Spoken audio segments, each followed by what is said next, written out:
में सुंदर नहीं थी, लेकिन अमीर बाप की बेटी सृष्टि पर उसकी माँ जान छिड़कती।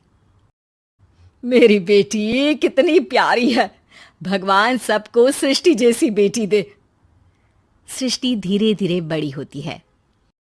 एक दिन सृष्टि की सहेली कहती है, तू दिखने में कितनी अजीब सी है, लेकिन मैं जानती हूँ हम सब में सबसे अच्छी शादी तो तेरी ही होगी। तेरे पापा अमीर जो है। और बता नहीं सकते यार, दहेज तो हर कोई देता है, ये क्या ज्यादा ले जाएगी अपने पति के लिए? अरे बड़े शहर में कोठी है इसके पापा की। अरे पापा की है ना, कौन सी इसकी है?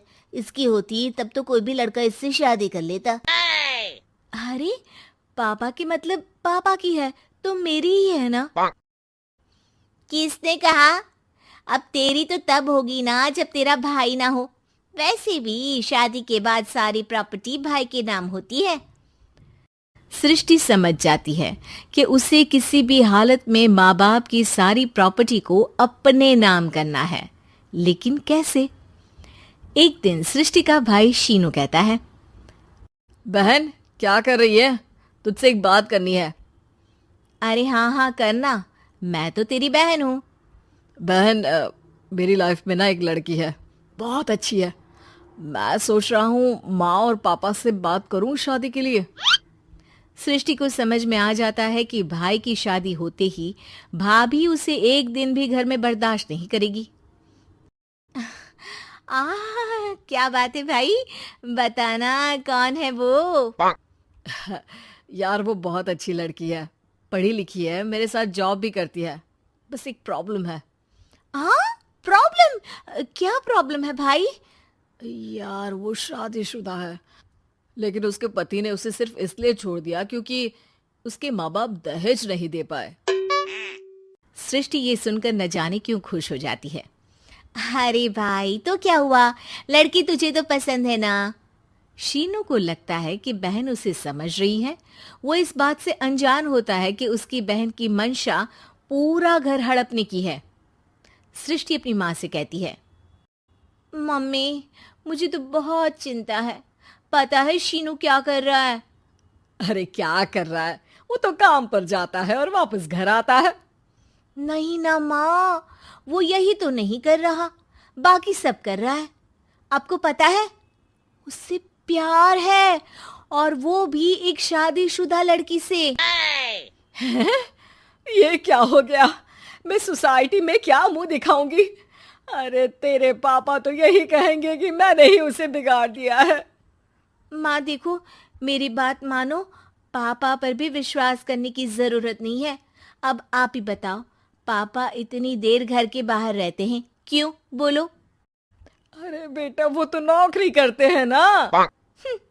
तू बहुत भोली है माँ। पापा का ऑफिस तो 7 बजे खत्म हो जाता है, लेकिन देखो कितनी देर से आते हैं। अरे नहीं नहीं बेटा, ऐसी कोई बात नहीं है।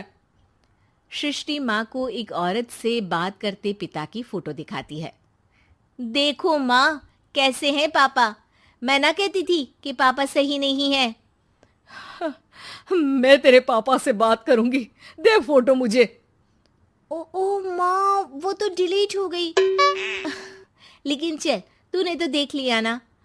पापा से बाद में बात कर लेना, और हाँ मेरा नाम बिल्कुल मत लेना। हाँ माँ।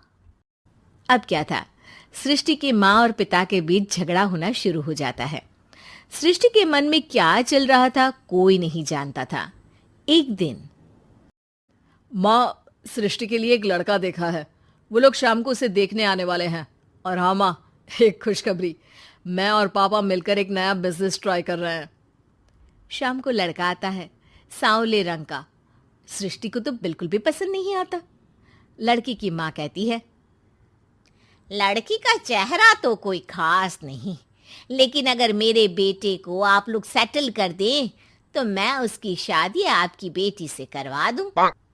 सृष्टि को लड़का बिल्कुल पसंद नहीं था। उसे भाई पर गुस्सा आ जाता है।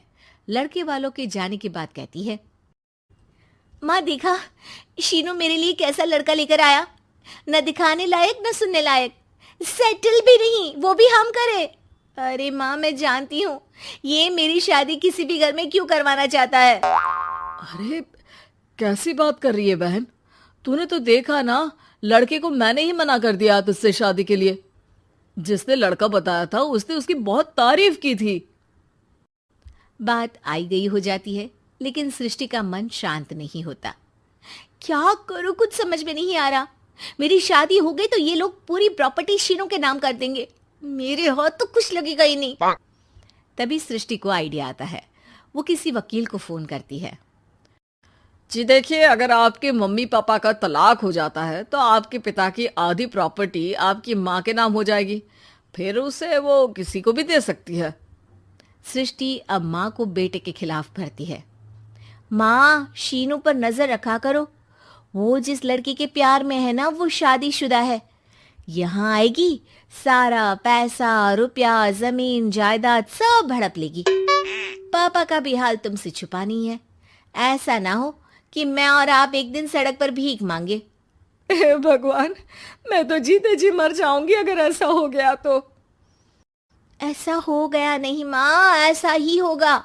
अभी समय है, आगे का सोच लो। मैं तो कहती हूँ पापा से आधी प्रॉपर्टी लेकर अलग हो जाओ। पापा की आधी प्रॉपर्टी भी हम लोगों को अगर मिल जाती है ना, तो अगले 7 जन्म सफल समझो। बेचारी माँ बेटी के कहने पर पति से तलाक लेकर अलग हो जाती है। सृष्टि अब पैसों से गाड़ी और अपने दूसरे महंगे शौक पूरे करने लगी। उसके दोस्त भी उसके पैसे इस्तेमाल करते। सृष्टि, कल तुम कहाँ थी? मैं सारा दिन घर पर अकेली थी। तो मैं क्या करूं? मैंने ठेका तो नहीं लिया है ना तुम्हें संभालने का। माँ को सृष्टि से ये उम्मीद नहीं थी। वो बैठकर रोने लगती है। वहीं उसका पति यानी कि सृष्टि के पिता आ जाते हैं। मैं जानता था कि तुम्हारा यही हाल होगा, तो आपने मुझे रोका क्यों नहीं? मैं रोकता तो तुम रुकती क्या? सृष्टि के कहने पर तुमने मुझ पर, अपने बेटे पर शक किया, लेकिन तुम ये भूल गई कि कैसे हम दोनों ने मिलकर जीवन में इतना सब खड़ा किया। माँ पति के गले लग जाती है। मुझे माफ कर दीजिए, मैंने आपकी कमाई का एक बड़ा हिस्सा गवा दिया। कोई बात नहीं, तुम साथ हो तो मैं ऐसी 7 प्रॉपर्टी खड़ी कर दूंगा। तभी वहां सृष्टि आ जाती है रोते हुए। माँ, मयंक ने मुझे छोड़ दिया। वो बोल रहा था जब तक मेरे पास पैसे थे तब तक ही वो मेरे साथ था। पापा, माँ, मुझे माफ कर दीजिए।